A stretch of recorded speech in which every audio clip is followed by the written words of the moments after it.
நல்லதே நடக்கும்.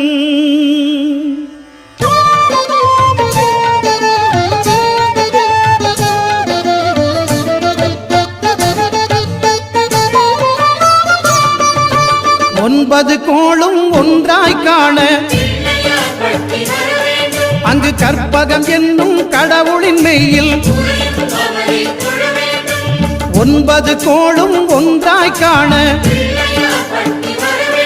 அங்கு கற்பகம் என்னும் கடவுளின் மெய்யில் சூரியன் முதலாய் 9 கிரகமும் பலவித குணங்களை கொண்டிருக்கும். எங்கள் கற்பக தருவில் அவை வரும்போது ஒன்றாய் சேர்ந்து பலனளிக்கும்.